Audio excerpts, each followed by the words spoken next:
Section 1. You will hear a man phoning the customer services manager of a hotel to get information about holding a conference there. First, you have some time to look at questions 1 to 5.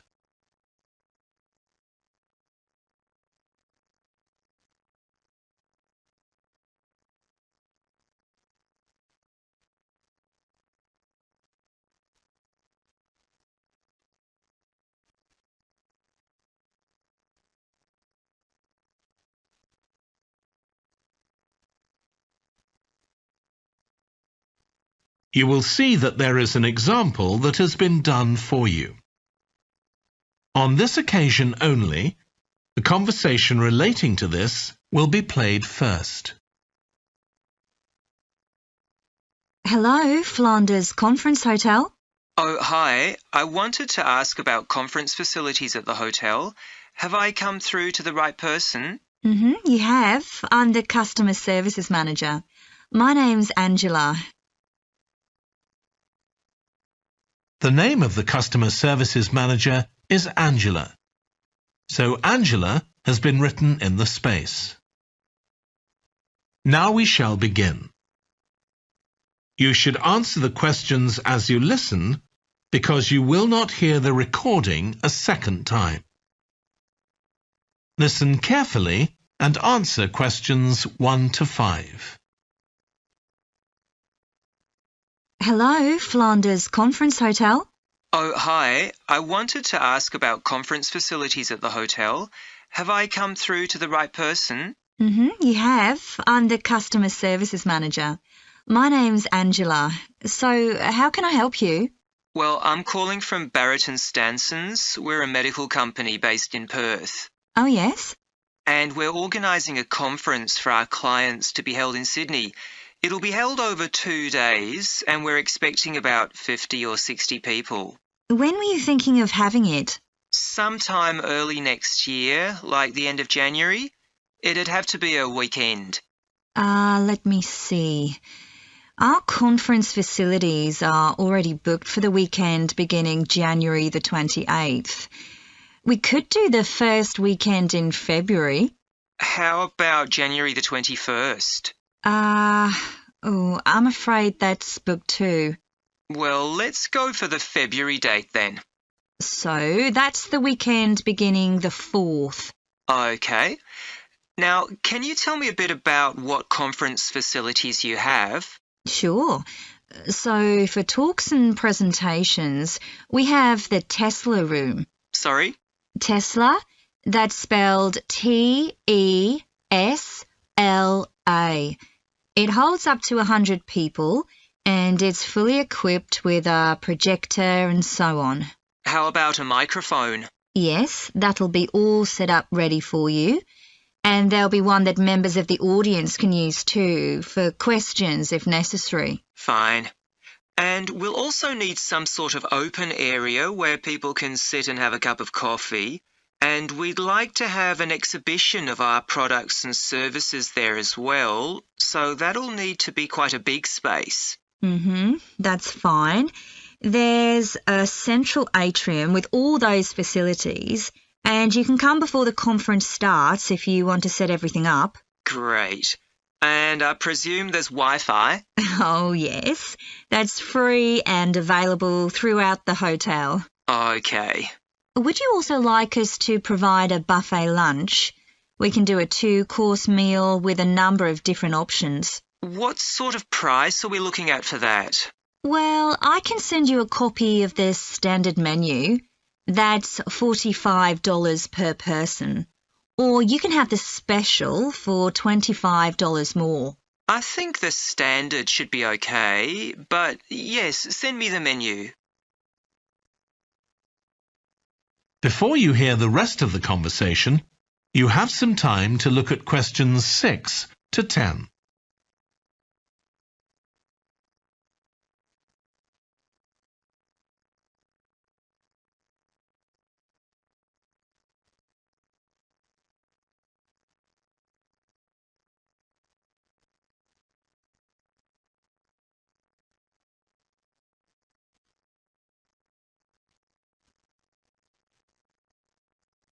Now listen and answer questions 6 to 10. Now, we're also going to need accommodation on the Saturday night for some of the participants. I'm not sure how many, but probably about 25. So what do you charge for a room? Well, for conference attendees, we have a 25% reduction, so we can offer you rooms at $135. Normally, a standard room's $180. And does that include breakfast? Sure. And of course, guests can also make use of all the other facilities at the hotel. So we've got a spa where you can get massages and facials and so on. And there's a pool up on the roof for the use of guests. Oh, great. Now, what about transport links? The hotel's downtown, isn't it? Yes. It's about 12 kilometres from the airport, but there's a complimentary shuttle bus for guests. And it's only about 10 minutes walk from the central railway station. Okay. Now, I don't know Sydney very well. Can you just give me an idea of the location of the hotel? Well, it's downtown on Wilby Street. That's quite a small street, and it's not very far from the sea. And of course, if the conference attendees want to go out on their Saturday evening, there's a huge choice of places to eat. Then, if they want to make a night of it, they can go on to one of the clubs in the area. There are a great many to choose from. Okay. So, if we go ahead with this, can you give me some information about how much we're looking at?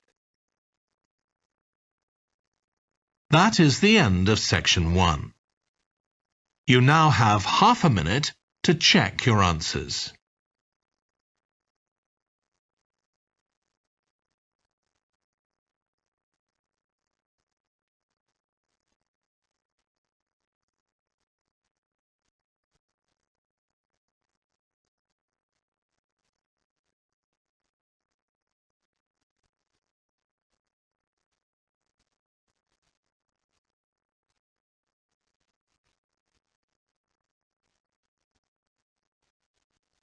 Now turn to section 2.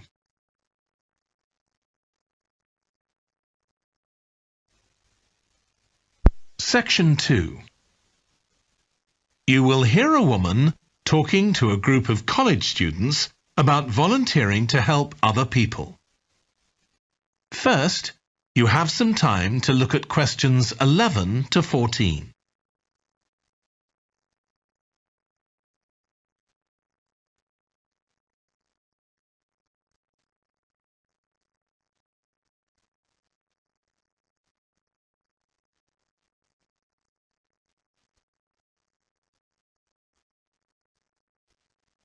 Now listen carefully and answer questions 11 to 14.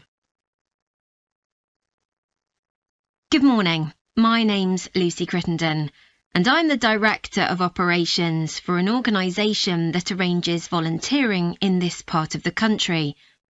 I'm hoping I can persuade one or two of you to become volunteers yourselves.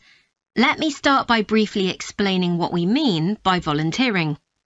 Volunteers are teenagers and adults who choose to spend some time unpaid helping other people in some way.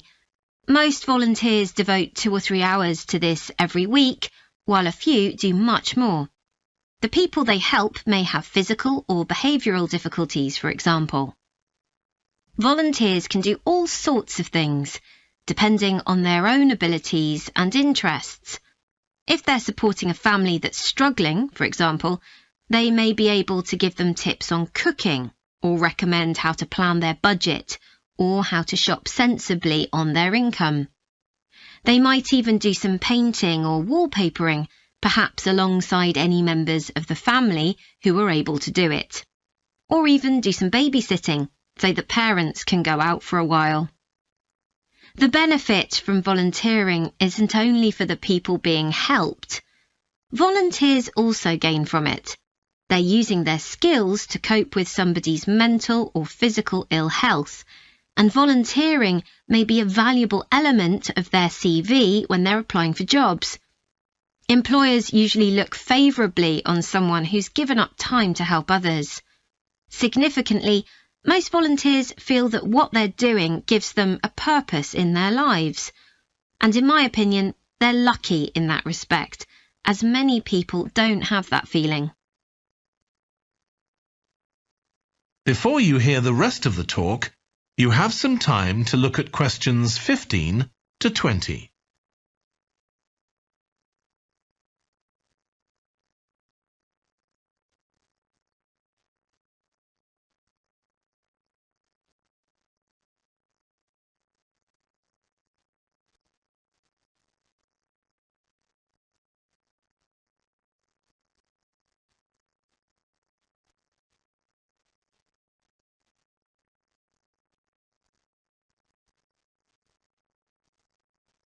Now listen and answer questions 15 to 20. Now I'd like to tell you what some of our volunteers have said about what they do, to give you an idea of the range of ways in which they can help people. Habib supports an elderly lady who's beginning to show signs of dementia. Once a week they, along with other elderly people, go to the local community centre where a group of people come in and sing.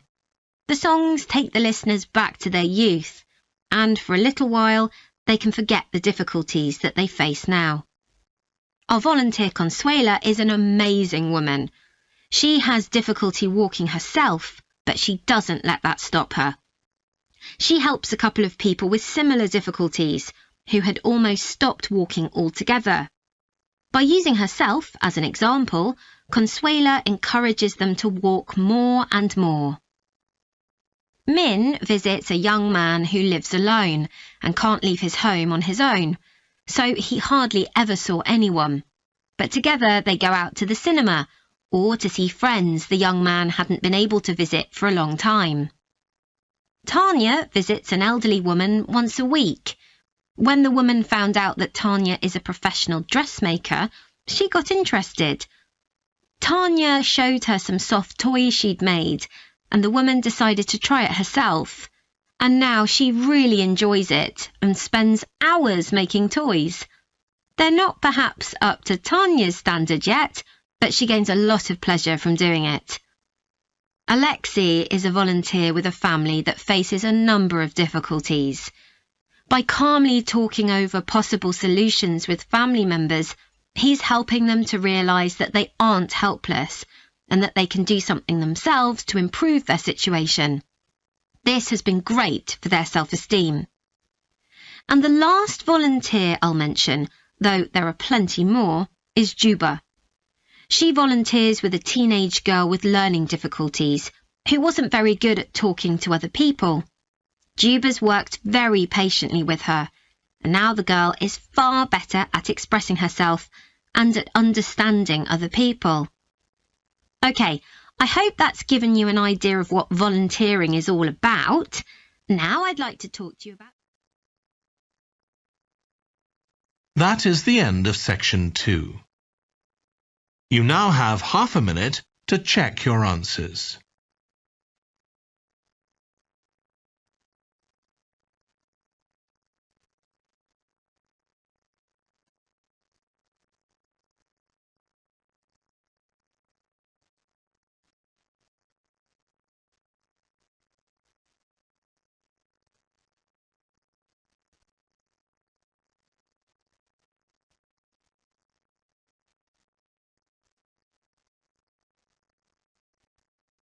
Now turn to section 3.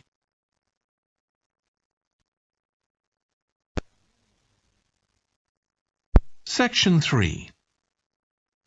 You will hear a trainee music teacher called Joe talking to his supervisor about the school marching band that he has been given responsibility for. First, you have some time to look at questions 21 to 26.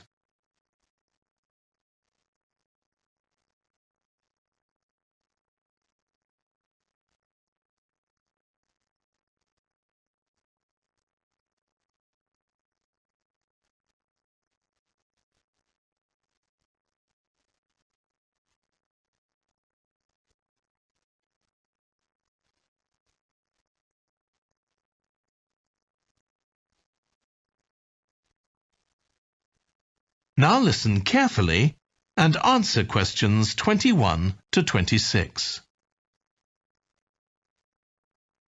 So, how are you getting on with your teaching practice at the high school, Joe? Well, I've been put in charge of the school marching band, and it's quite a responsibility. I'd like to talk it over with you. Go ahead. You better start by giving me a bit of background. Okay. Well, the band has students in it from all years. So they're aged 11 to 18, and there are about 50 of them altogether. It's quite a popular activity within the school.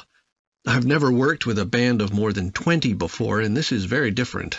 I can imagine. They aren't really good enough to enter national band competitions, but they're in a regional one later in the term. Even if they don't win, and I don't expect them to, hopefully it'll be an incentive for them to try and improve. Yes, hopefully. Well, now the town council's organizing a carnival in the summer, and the band has been asked to perform. If you ask me, they aren't really up to it yet, and I need to get them functioning better as a band, and in a very short time. Have you been doing anything with them? Apart from practicing the music, I mean. I played a recording I came across of a drummer talking about how playing in a band had changed his life. I think it was an after-dinner speech. I thought it was pretty inspiring, because being in the band had stopped him from getting involved in crime. The students seemed to find it interesting, too. That's good. I'm planning to show them that old film from the 1940s, Strike Up the Band, and talk about it with the students. What do you think? Good idea. As it's about a school band, it might make the students realize how much they can achieve if they work together. That's what I've got in mind. I'm hoping I can take some of the band to a parade that's going to take place next month. A couple of marching bands will be performing, and the atmosphere should be quite exciting. It depends on whether I can persuade the school to hire a coach or two to take us there. They sound like good ideas to me. Thanks. Before you hear the rest of the discussion, you have some time to look at questions 27 to 30.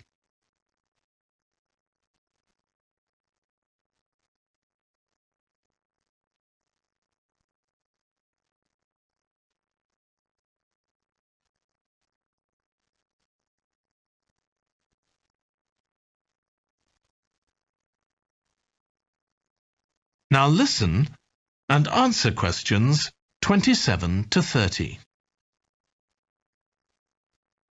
Can I tell you about a few people in the band who I'm finding it quite difficult to cope with? I'm sure you'll have some ideas about what I can do. Go ahead. There's a flautist who says she loves playing in the band. We rehearse twice a week after school, but she's hardly ever there. Then she looks for me the next day and gives me a very plausible reason. She says she had to help her mother, or she's been ill, but to be honest, I don't believe her. Oh dear. Any more students with difficulties? Plenty. There's a trumpeter who thinks she's the best musician in the band, though she certainly isn't. She's always saying what she thinks other people should do, which makes my job pretty difficult. She sounds a bit of a nightmare. You can say that again. One of the trombonists has got an impressive sense of rhythm and could be an excellent musician, except that he has breathing difficulties, and he doesn't really have enough breath for the trombone. He'd be much better off playing percussion, for instance, but he refuses to give up, so he ends up only playing half the notes. I suppose you have to admire his determination. Maybe. One of the percussionists isn't too bad, but he never seems to interact with other people, and he always rushes off as soon as the rehearsal ends. I don't know if there are family reasons or what, but it isn't good in a band, where people really need to feel they're part of a group. There are others too, but at least that gives you an idea of what I'm up against. Do you have any thoughts about what I can do, Lizzie? That is the end of section 3. You now have half a minute to check your answers.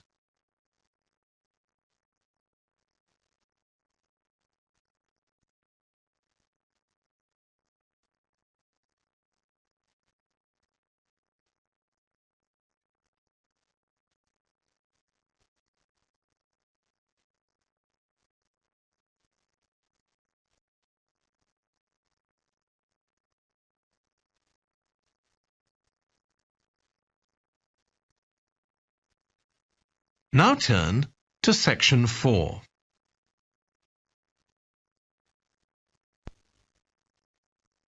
Section 4. You will hear a British University lecturer in music talking about concerts in an arts festival. First, you have some time to look at questions 31 to 40.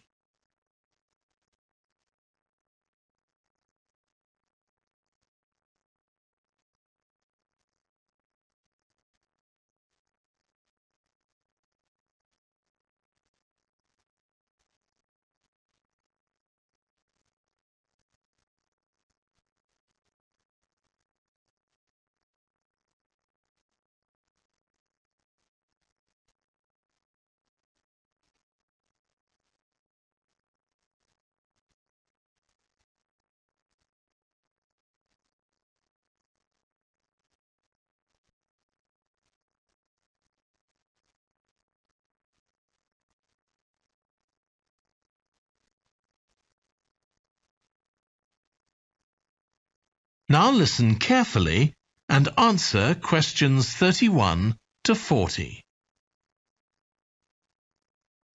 As you all know, the university is planning an arts festival for later this year, and here in the music department we've planned 3 concerts.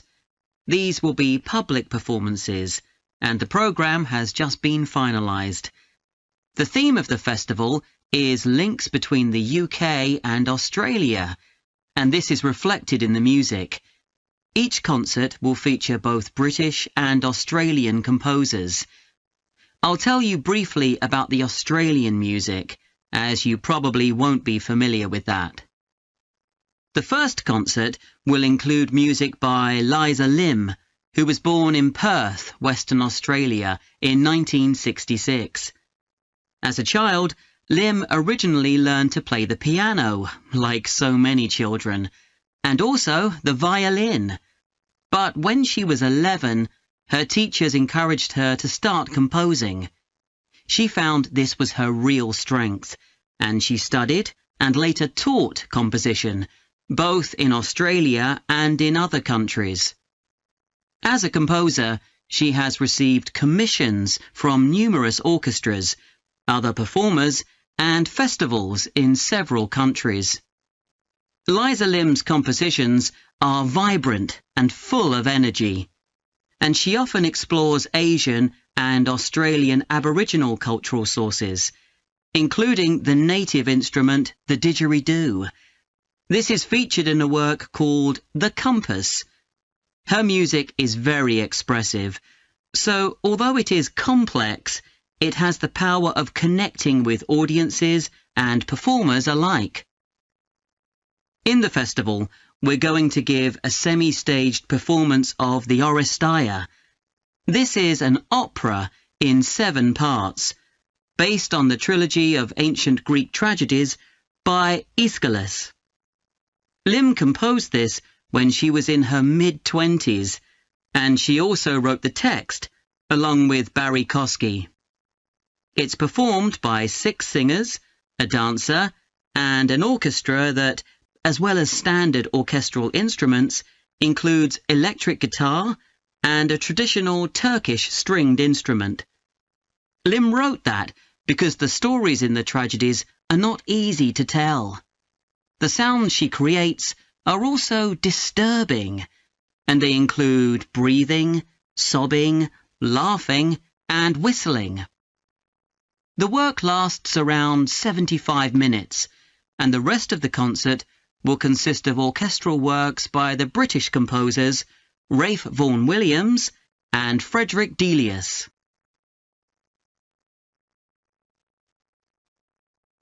Moving on now to our second concert.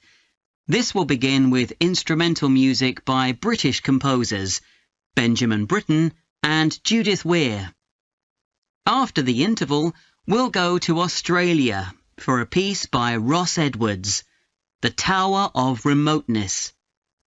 According to Edwards, the inspiration for this piece came from nature, when he was sitting alone in the dry bed of a creek, overshadowed by the leaves of palm trees, listening to the birds and insects. The Tower of Remoteness is scored for piano and clarinet. Edward says he realized years after writing the piece that he had subconsciously modelled its opening phrase on a bird call. Ross Edwards was born in 1943 in Sydney, Australia, and studied at the Sydney Conservatorium of Music and the Universities of Adelaide and Sydney. He's well known in Australia, and in fact, he's one of the country's most performed composers. He's written a wide range of music, from symphonies and concertos to some composed specifically for children. Edwards's music has been described as being deeply connected to Australia, and it can be regarded as a celebration of the diversity of cultures that Australia can be proud of. The last of the three Australian composers to be represented in our festival is Carl Vine. Born in 1954, Vine, like Liza Lim, comes from Perth, Western Australia. He took up the cornet at the age of 5, switching to the piano 5 years later. However, he went to university to study physics before changing to composition. After graduating, he moved to Sydney and worked as a freelance pianist and composer. Before long, he had become prominent in Australia as a composer for dance, and in fact has written 25 scores of that type. In our third concert, Vine will be represented by his music for the flag handover ceremony of the Olympics held in 1996. This 7-minute orchestral piece was of course heard by millions of people worldwide, and we'll hear it alongside works written by British composers Edward Elgar and, more recently, Thomas Adès. That is the end of section 4. You now have half a minute to check your answers.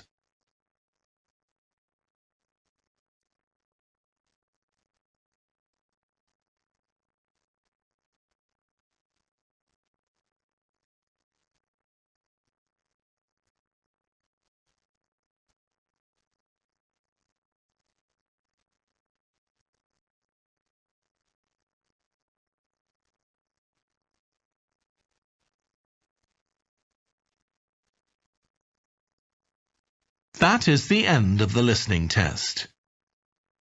In the IELTS test, you would now have 10 minutes to transfer your answers to the answer sheet.